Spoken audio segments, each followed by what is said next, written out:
तो यहां से मैं एक ऐलान कर देता हूं, बहुत ज्यादा शौक रखते हैं मुझे सुनने का, तो फिर झेलने का भी शौक रखो। वजह यह है कि हमारी आदत किसी के तलवे चाटने की नहीं है। हमारी आदत लोगों की चापलूसी करने की नहीं है। अगर आप ये समझेंगे कि आपकी बातें मेरी जुबान से निकलेंगी तो ये खाम ख्याली है। अल्लाह तबारक व तआला ने कुरान अज़ीम में इरशाद फरमाया, इल्म वालों से अल्लाह ने यह वादा लिया है कि वो हक बात करेंगे। लतुबय्यिनुन्नहु लिन्नासि वला तक्तुमूनह, लोगों से बातें छुपाएंगे नहीं, जो हक बात होगी वो बयान करेंगे। आपके इलाके में या किसी भी जगह पर, मुझे याद है आज से तकरीबन 10 साल पहले होंगे, जब हमारे हालात इतने ज्यादा पॉपुलर भी नहीं थे, अक्सर जगह के कुछ ट्रस्टी हजरात, कमेटियों वाले, जो उलमा को बैलों की तरह हाँकना चाहते हैं, जो सारा रस्सी वाला जमा में हुकूमत वाला मसला सब अपने पास रखना चाहते हैं। हमसे भी आकर के कुछ लोगों ने कहा था, हजरत आप आए हमारे मोहल्ले में, सूद पर आप कुछ ना कहें, यहाँ पर बहुत सारे लोग फाइनेंस का काम करते हैं। मैंने 1.5 घंटा सूद पर ही बयान किया था।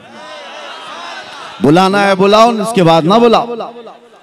बात मेरे मुस्तफ़ा की होगी। नबी करीम सल्लल्लाहु ताला अलैहि वसल्लम ने जो बयान फरमाया है वो हम बोल करके रहेंगे।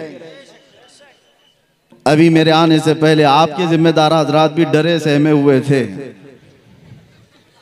और ये लोग भी ये कह रहे थे कि कुछ दस्तखत कर दीजिए, वो नहीं बोलेंगे, ये नहीं बोलेंगे। हाँ, इतना कहूंगा, मैं कुत्ता किसी को नहीं बोलूंगा।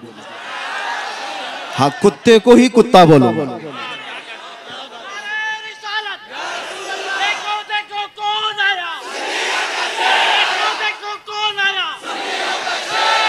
अरे मियाँ, डर इसी बात से लगता है, इस बात से डर लगता है।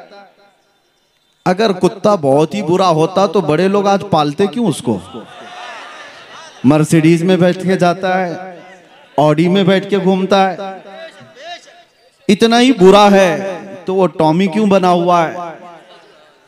हाँ, फिर भी मैं सिरा वालों से कहता हूं, आपके यहां से मैं कुत्ता किसी को नहीं कहूंगा, लेकिन जो कुत्ता होगा उसको कुत्ता कहूंगा। इतना कहने की तो इजाजत है, हुकूमत से भी है, कानून से भी है, और आपके कमेटी वालों की इजाजत की जरूरत भी नहीं है।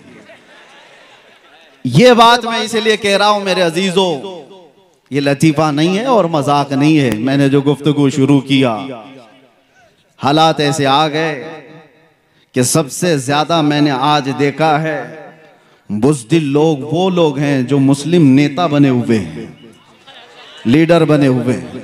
मेरी बात कड़वी लगेगी, लेकिन एक बात याद रखना, बुखार की दवा कड़वी होती है, निगल लो तो फायदा है। उगल दोगे तो ये बुखार चढ़ता चला जाएगा। जितना तुम्हारे अंदर चापलूसी और दूसरों की रजा हासिल करने की चाहत आई है, यह कौम को ले डूबती है, कौम को ले डूबती है।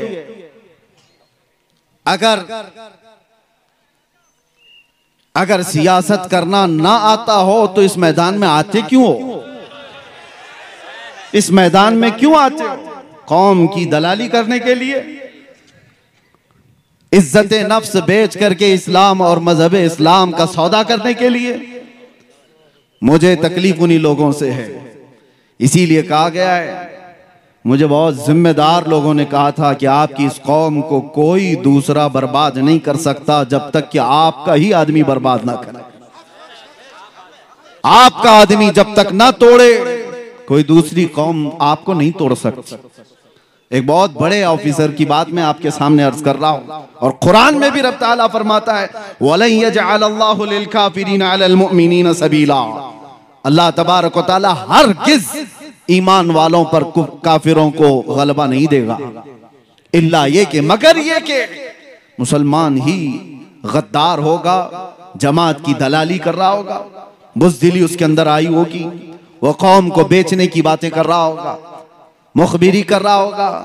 आज तो कितने लोग इसी पर अपना गुजर बसर कर रहे हैं, वो टिप्पर बने हुए हैं, मुखबिर बने हुए हैं, कितनों के घर इस पर चल रहे हैं। बाज आ जाओ मेरे अजीजों, खैर उम्मत हो आप। कुरान ने कहा है कुंतुम खैर उम्मतिन उखरिजत लिन्नास, तमाम इंसानों में अल्लाह ने तुम्हें खैर उम्मत बनाया है। तअमुरून बिल मारूफ व तनहौना अनिल मुनकर, तुम अच्छाइयों का हुक्म देने वाले हो, बुराइयों से रोकने वाले हो। तुमने अगर ये जिम्मेदारी छोड़ दी तो एक बात याद रखना, होता क्या है मालूम है? एक मशहूर शेर है, दीवार क्या गिरी मेरे खस्ता मकान की, दीवार क्या गिरी मेरे खस्ता मकान की, लोगों ने आने जाने का रास्ता बना लिया। होता यही है, घर अगर पुराना होकर टूट गया और उसकी देखभाल नहीं की जा रही है तो लोग उसको तो रास्ता समझकर इधर से उधर निकलने लग जाएंगे, घर को भी रास्ता बना लिया जाएगा। यही हाल है आज। हमने मुस्तफा करीम सल्लल्लाहु ताला अलैहि वसल्लम की गुलामी से जो रूगर्दानी कर लिया, हक बयान करना उलमा ने छोड़ दिया है, तो हर कौम ने तुमको अपने निशाने पर उठा रखा है। वजह यही है कि आज हम हर एक के रास्ते पर क्यों आए हुए हैं? क्यों फुटबॉल की तरह से उछाला जाता है, खेला जाता है? वजह यह है कि तुमने अपनी असलियत को भूला दिया है। कुरान तुम्हारी असलियत क्या बता रहा है? तअमुरून बिल मारूफ व तनहौना अनिल मुनकर, तुम अच्छाइयों का हुक्म देने वाले हो, बुराइयों से रोकने वाले हो। कितने बच्चे ऐसे हैं इसमें जो अच्छाइयों का हुक्म देने का काम कर रहे हैं, बुराइयों से रोकने वाला काम कर रहे हैं। किसी को किसी की आज नहीं पड़ी। 24 घंटे बच्चा नशे में घूम रहा हो, पड़ोस में देखने वाले भी देखकर उसको हंस करके चले जाते हैं। एक बात याद रखना, मोहल्ले में एक जानी होता है तो पूरे मोहल्ले से बरकत उठ जाती है, पूरे मोहल्ले से। दूसरे इबादत गुजार भी होते होंगे। एक बात एक हदीस में है, जिब्राइल अमीन अलैहिस्सलाम को हुक्म हुआ था कि एक बस्ती को तबाह कर दो, ये बहुत नाफरमान है। अल्लाह का हुक्म आया, वो बस्ती को तबाह और बर्बाद करने का अजाब अल्लाह का आ गया। लेकिन उस बस्ती में एक नेक बंदा भी रहता था, और इतना नेक कि उसने कोई गुनाह नहीं किए थे।